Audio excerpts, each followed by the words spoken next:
Hello, we're going to talk today about college savings plans, specifically 529 plans. My wife and I have three kids, and our older two are twins. And so, college saving has been something that's been a big concern for me basically from day one of their lives. I've done a lot of study on the various 529 plans and their options. And what I've found is there's not a lot known about them. A lot of people are kind of confused by the plans and what it all means. So I thought it'd be nice to go through and do kind of an FAQ on 529 plans. So that's what we're going to do today. So before we get into what plans are, I always think it's helpful to go into the reasons to go to college, why college matters. Because we wind up hearing a lot of, hey, is it worth it anymore? It's so expensive. How can it possibly pay off in the end? So the chart here on the right, which is from JP Morgan, shows a high school graduate in green on the left, someone with a bachelor's degree in the light blue in the middle, and then someone with a professional degree in the dark blue on the right. And you can see the jump from high school graduate to bachelor's degree is significant. A bachelor's degree, the pay is 83% higher on average for an average year, which, we're getting close to doubling at that point. So that becomes a big, big deal. Another factor that I think plays into this is job security. If we look at the numbers at the end of December of 2020, if you had just a high school diploma, the average or the unemployment rate is about 8%. If you have a college degree, the unemployment rate's about 4%. So again, big difference, just about double. So then once we decide that college matters, why does saving for college matter? So the chart here, again from JP Morgan, shows the increase in costs in various things over the last 25 years. And you can see tuition there at the bottom, up nearly 800%. It's 800% since 1983. Again, that's over 25 years, so through 2018. We always hear about how expensive medical coverage is and medical care is, but if you look over that same time period, medical care is only up 400% only. But if we compare that to tuition's basically double the increase in medical care. That's a huge, huge number. So why is tuition and college cost up so much? To me, there's a couple of big reasons. There's lots of little ones, but there's two that are big to me. One is colleges are spending more to try to attract high school students. If you've been on a college campus lately, you might notice the dorms look a whole lot different than when I went there. The cafeteria is a whole lot different. They're having to spend money for essentially window dressing to make it look better so that they can attract these current high school students to their campus. At the same time, contributions from the state are less. So who's going to wind up covering the difference in cost? Well, it's the student attending or the student's parents. So that being said, we already talked about some of the reasons to go to college. The average return on investment on a college education is about 14% annually. So it is worth it, but it's expensive. So you might be saying, well, we're going to be able to get money. We're going to get grants or scholarships or something. According to JP Morgan, the 57% of families receive need-based grants. So those are just based on the need of the family. And that averages out to be about $5,700 a year. 65% of families receive some sort of merit-based scholarship, and that averages out to be about $7,500 a year. So if you combine both of those, if you're the average family and you hit both of those numbers right on, that covers about 27% of the average annual college cost. So there's still a lot of meat left on that bone. The thing I thought was most interesting was 0.3%, so less than 1/3 of 1%, receive enough money between grants and scholarships to cover their full college cost. That is a shockingly low number, at least to me. So then we've got all this money that we need to pay for college that we don't have. So what happens next? Debt. So for the graduating class of 2019, on average, parents had college-related debt of about $37,000, and students had college-related debt of about $30,000. Now, if we exclude mortgages, student loans are the biggest debt load in the U.S. As of the second quarter of 2019, that was approaching $1.7 trillion. And I'm sure that number hasn't gone down since then. So we should plan ahead. We should start saving some money. How do we do it? Well, there's three basic 529 plans. There's the prepaid tuition plan, which is basically what it sounds like. You prepay some or all of the costs of an in-state public college tuition. Depending on the plan, you might be able to convert that to out-of-state or private, but every plan is different, so you'd have to check the specific wording. There are ABLE plans. ABLE plans are 529 plans for those with disabilities. It allows them to save money toward a college education while keeping them eligible for benefits such as Social Security benefits. These are fairly new, and I'm not going to cover them really because they're not widely used at this point. Then there are college savings plans, which is kind of the traditional 529 plan that we think about. That's what the focus of this presentation is going to be, and they work kind of like a Roth IRA. The money goes in post-tax. As long as it's spent for a qualified educational expense, it comes out tax-free. So let's get into the questions, the frequently asked questions. So just first of all, what are 529 plans? Well, they're college savings plans, and they're named after Section 529 of the IRS code where they fall. They were created in the mid-90s. The plans are sponsored by a specific state. So you might hear the Colorado plan or the Virginia plan as kind of a shorthand describer of a specific 529 plan. The accounts have an owner and a beneficiary. The earnings accumulate tax-free within the account. And as I mentioned, distributions aren't taxed federally when they're used for qualifying or qualified higher education expenses. And we'll get into what those are in a little bit. Now, some states, although it's rare, do tax earnings on 529 plans from other states. So for example, if you're an Alabama resident using the Virginia plan, you would have Alabama state income taxes due on the earnings. For most states, though, in and out of state plans are treated the same upon distribution. There have been a lot of changes to 529 plans over the last several years. In 2015, computers were added as a qualified expense. In 2017, it was changed. So the 529 plans, which were originally for post-secondary education, could now cover up to $10,000 annually in K through 12 tuition, so probably a private school. In 2019, and at the very tail end of 2019, there were a couple of changes. One, student loan payments directly from 529 plans were allowed, and it added apprenticeship programs to qualified institutions as well.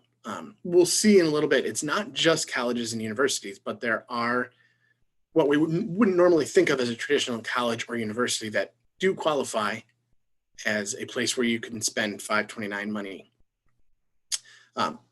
Plans can be used at programs that are eligible to participate in the Federal Student Aid Program, which is administered by the U.S. Department of Education. This covers more than 6,000 U.S. colleges and universities and more than 400 foreign colleges and universities. So lots and lots of avenues to use 529 money. Are there contribution limits? Yes, and it varies by state. So for example, the lowest contribution limit is in Georgia, and it's $235,000 per beneficiary.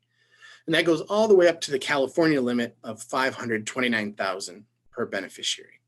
Now I say per beneficiary because it's not like in Georgia, a parent could have a $200,000 contribution plan for a beneficiary, and a grandparent could have a $200,000 plan for the same beneficiary. It's on a per beneficiary basis. So as you can see, there are limits, but they're quite high. For most people, we're not going to be approaching those limits. It's going to be a very specific set of the population that are going to reach those contribution limits. Contributions are considered gifts. So if there's a gift tax concern, you want to be aware of that. But as a nice feature, gifts, which are $15,000 or less per year, under a 529 plan, you can actually lump 5 years worth of gifts together. So instead of doing $15,000 a year for each of 5 years, you could do a $75,000 lump sum and then nothing over the next few years until you reach that 5-year mark. So it allows you to get more money invested sooner without incurring problems in the gift tax arena. What do 529 plans cover? As you'll see in a couple different areas, 529 plans are very broad. So what they cover: tuition and fees, obviously, room and board on campus, off-campus housing and rentals up to the cost of room and board on campus, and the school will have to help you with that number. Food and meal plans, including off-campus, up to the cost on campus. Again, the school will set that number. A note of caution here, though. If your beneficiary is like me, saving receipts probably wasn't something that was going to happen. I'm not going to the grocery store and going to save every single grocery receipt.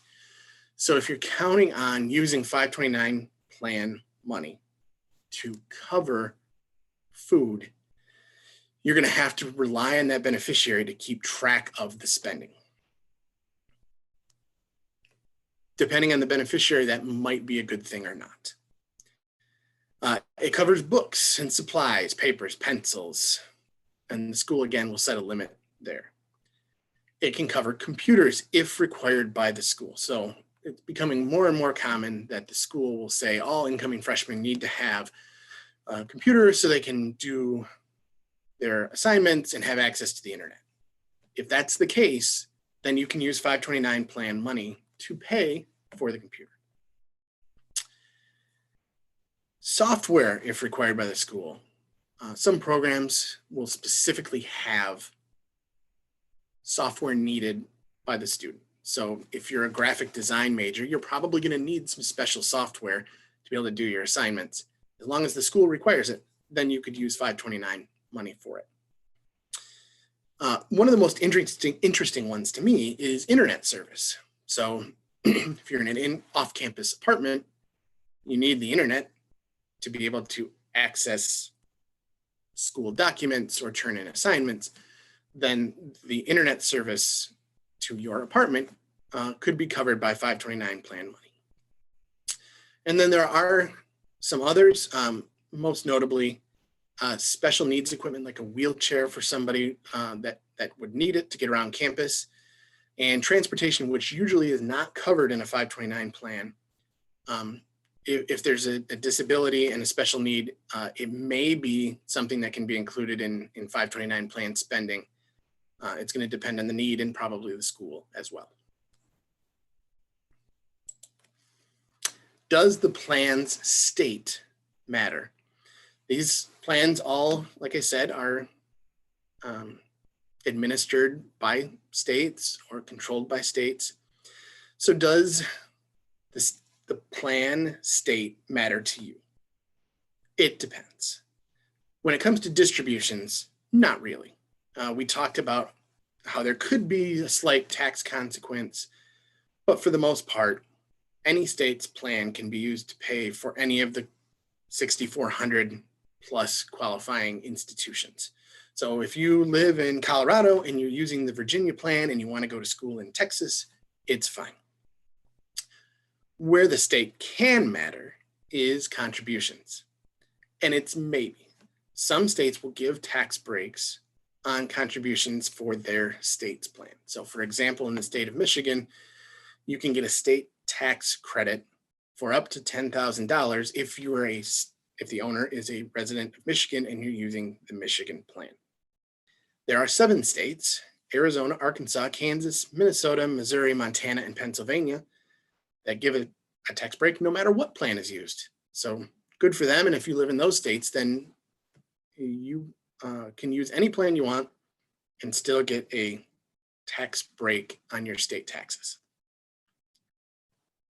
So again, that's all that matters state-wise. But if you want to go to school in any state that qualifies under that federal Department of Ed program, then it doesn't matter what plan the 529 plan is administered in, you can go to that school. Can I change the investments inside of my plan? The plans are going to be operated by a specific company like American Funds or Franklin Templeton. So changes can be made within the plan. Now the plans are going to have specific funds, usually mutual funds, inside that plan. So it's not like you can invest in anything you want, but you can make changes inside of the 529 plan. Now, there are some caveats, of course. You can only make 2 investment changes per calendar year. The idea is for these to be a savings vehicle, not a trading vehicle. So it makes sense that they've had them structured that way. So what is an investment change? Is it just a trade, a transaction? It's basically any trades that happen on the same day are an investment change. So if you're doing a rebalance or a reallocation and you're going from these 4 plans to these 5 plans, those would be considered one investment change. So you can do 2 of those per year. The administrator is responsible for policing the changes, not the account owner. So if you go to do a 3rd one in a year, the administrator should stop you and say, you can't, you already used your 2 this calendar year. You have to wait until January. This also doesn't apply to investment directions for new contributions. So if you're adding new money to the plan and you say, I want to put this new money in, but I want it to go in Fund C that we're not using right now, that can be done and that does not count as an investment change. Is there a time limit for using these funds? Generally, no. There is one exception though. The Virginia 529 plan, which is administered by American Funds, says the account must be used within 30 years after the beneficiary graduates from high school or within 30 years after opening the account, whichever is later. So while there is technically a time limit, 30 years is quite a long time, and you're probably not going to run up against that time limit. As you may have gathered from the wording there too, the beneficiary doesn't need to be a minor when the account is funded. It has become more and more common for people to open a 529 plan in their own name with plans on attending community college classes or college classes after they retire to learn about a hobby they're interested in or just expand their overall knowledge base. Doesn't matter who owns the account. Eventually, it might. Anyone can contribute to a 529 plan, so ownership isn't important in the contribution phase. In my case, my parents own a 529 plan with my kids, 3 different plans, 3 different beneficiaries with my kids. And for Christmas and their birthdays, my aunt will write a check for their 529 plan. We put it in that plan with my parents as the account owner. It's all fine. When it does matter is when it comes time to work on the FAFSA form, which is the free application for federal student aid. And that is what is used to determine needs-based aid for college students. So if the plan is owned by a parent or a dependent, so if the beneficiary is the owner of the plan, then the asset amount inside the plan reduces the eligibility for need-based aid by as much as 5.64% of the asset value. So it has a small impact in that. It's reported as an asset of the parents, and any distributions that have been made to pay for schooling already are ignored. If the plan is owned by an independent student, so someone who's been emancipated or no longer dependent of their parents, then it reduces the eligibility for need-based aid by up to 20% of the asset value of the 529 plan if the student doesn't have any dependents other than maybe a spouse. However, if there are dependents other than a spouse, so think children, it would reduce the amount by as much as 3.3%, so a much better number. Again, it's reported as a student asset and the distributions are ignored. When anyone else owns the account, so grandparent, aunt, uncle, family friend, it's not reported as an asset on the FAFSA. Instead, any distributions that have already come in are reported as untaxed income to the beneficiary. And it reduces the eligibility for need-based aid by up to 50%, up to half of the amount of the distribution. So if you have a college student and you use $50,000 in their first 2 years of college out of a 529 plan, that's going to flow through to the FAFSA form and reduce potential need-based aid for their final years of college. There are, of course, workarounds to this, though.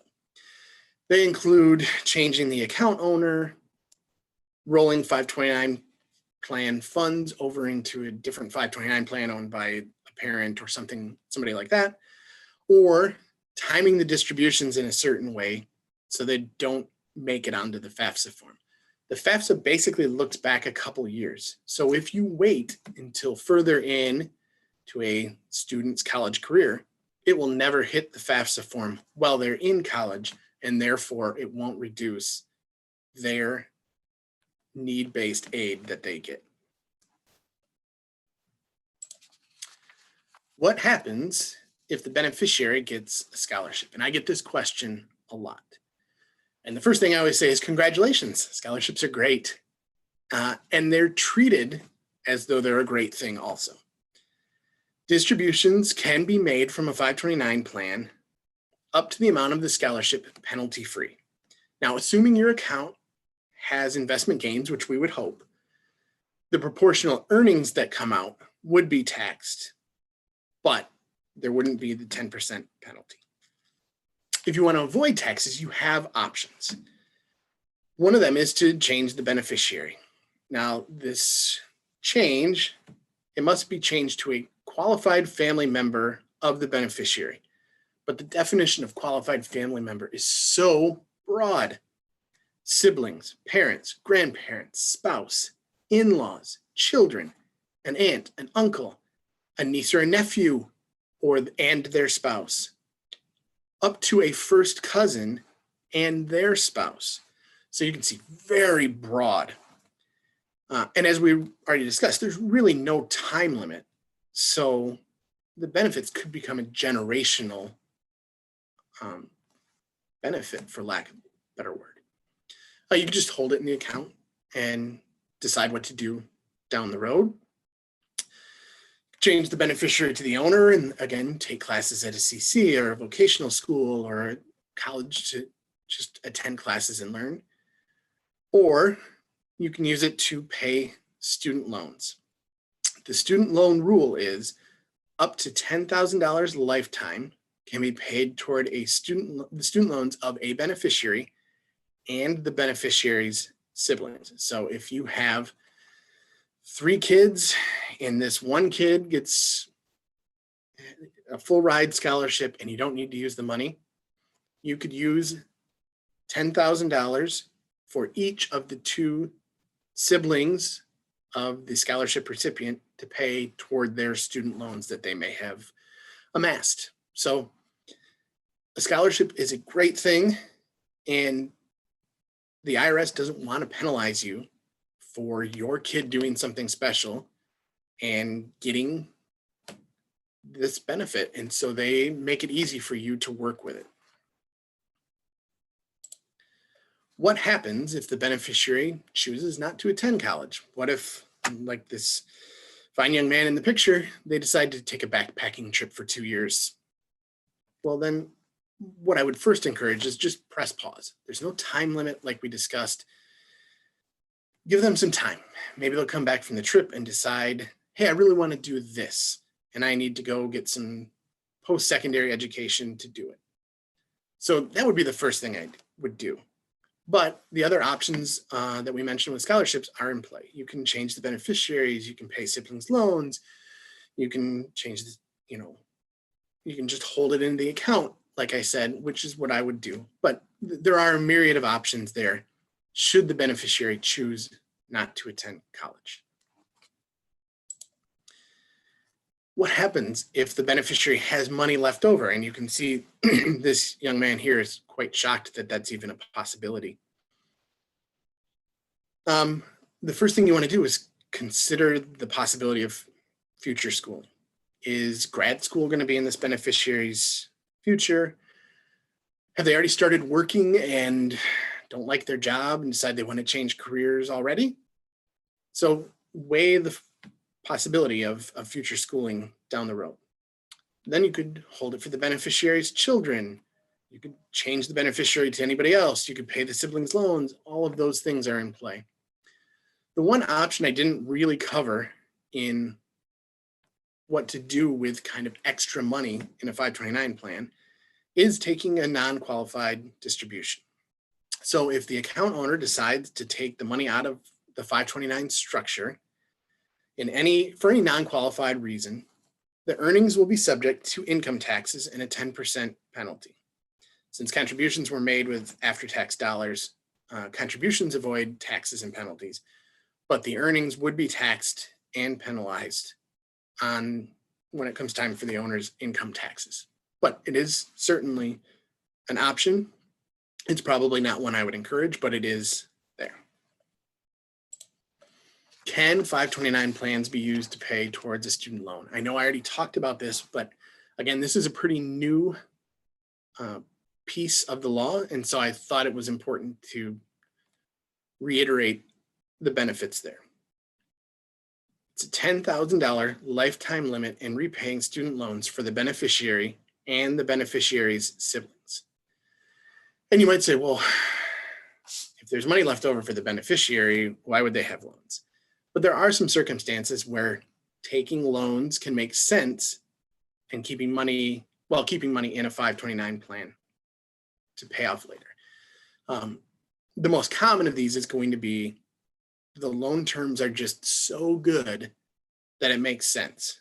So if you're able to get a student loan at 0% or 1%, and your 529 plan is averaging 5 or 6% a year, it might make sense to borrow up to that $10,000 limit and let the 529 plan grow in value before paying it off.